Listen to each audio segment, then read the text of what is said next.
Hey guys, welcome back to another Collingwood review on the channel. Today I'll be reviewing Collingwood's close win over Richmond.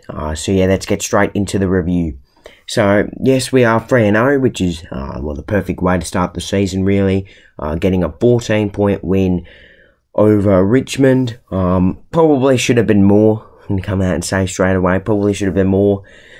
Yes, we did miss a lot of opportunities, and we just kept on stuffing up the kicks inside forward 50.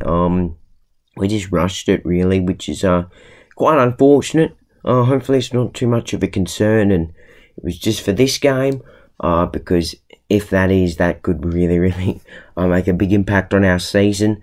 But yeah, a nice win against Richmond. It doesn't really matter how we win them, I guess, as long as we win them.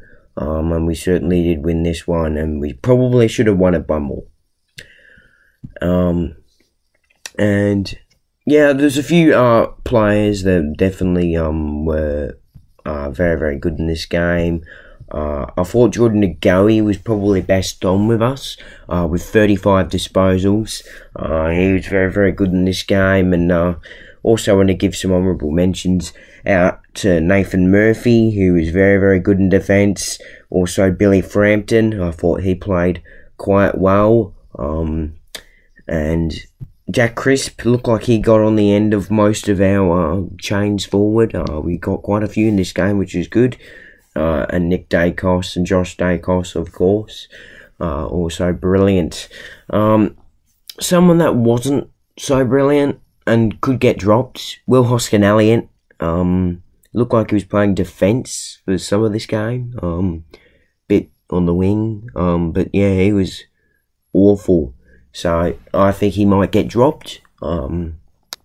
Which is a shame for Will, but like you can't be dissing out them performances, basically. Bobby Hill wasn't as good as he has been in the past two games, so yeah, we'll have to wait and see how Ginnivan goes to see if he'll hold his spot. Of course, Ginnivan's back from suspension. Completely forgot about him, to be honest. And yeah, he's playing in the VFL this week, so hopefully he can perform well. So yeah, apart from our little issue with goal kicking, it really was a perfect game for us. And yeah, Richmond just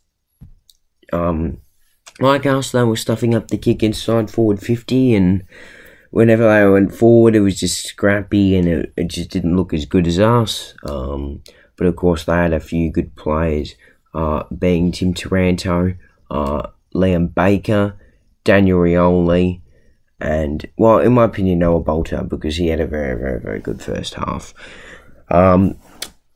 Yeah, well, that might be a big problem, but I can tell you what isn't a big problem: contested footy. That is how we're winning our games. That's probably how we were losing most of our games last year. Contested footy is definitely a big thing for us. That's why we recruited Tom Mitchell, and he's definitely helping that.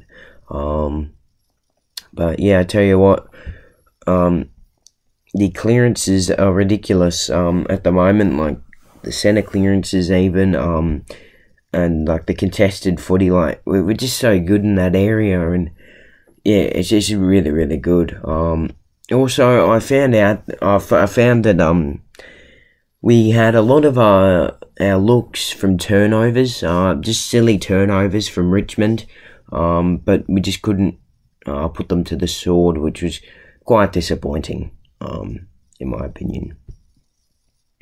Now, of course, you probably know by now that Jeremy Howe has had some, well, we've had some news on him that his arm is now infected, which is really unfortunate for Jeremy. I hope he's recovering well, and yeah, hopefully he can get back. It should probably delay him by 2 weeks or 3 weeks, which is quite disappointing. Also, throughout the week, we got an injury update that Mason Cox is out for a little period of mainly 2 to 3 weeks, and he's targeting Anzac Day as his return, which is quite disappointing.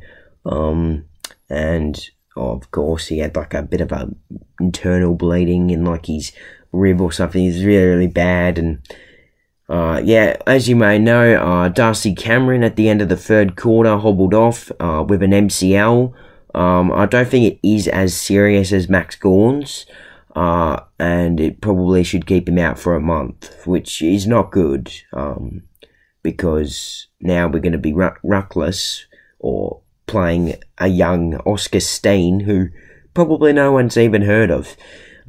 We snapped him up in the supplementary draft, and now it looks like we might have to be playing him, which is not good. I feel like Billy Frampton and Darcy Moore, or even an Ash Johnson, who we saw go in the ruck, might go there to help out in the ruck. Mychek and McStay will probably rotate through the game as well. But if Oscar Steen doesn't ruck, then it would be Billy Frampton, probably you'd expect in the ruck. But I don't think we can keep it up for a month. And yeah, unfortunately, our ruck stocks are quite low, with Aiden Begg also out injured for, I believe, a month as well in the VFL, which is not good. So yeah, next week we got Brisbane. We could be ruckless in that game, and against St Kilda for gather round, which isn't ideal. And then after gather round, we play the Bombers for Anzac Day. That's when Mason Cox is targeting his return, which should be good if he could get back then. And then after that game, we've got, I believe, Adelaide, and then I haven't taken much notice to round 8 for us, but that should be when Darcy Cameron is targeting his return, hopefully, because we do need him, and we do need Mason Cox as well, preferringly Cameron, of course, but we do need just either of the two to be fit, really. But yeah, I hope you enjoyed the review. Obviously, a lot of positives. I mean, we're 3-0. I mean, you've got to enjoy that. But obviously a few disappointing injuries and set shot, goal kicking really, to take out of that game. But yeah, I hope you enjoyed the review. And stay tuned for my review for next week's Easter Thursday clash with the Brisbane Lions up at the Gabba.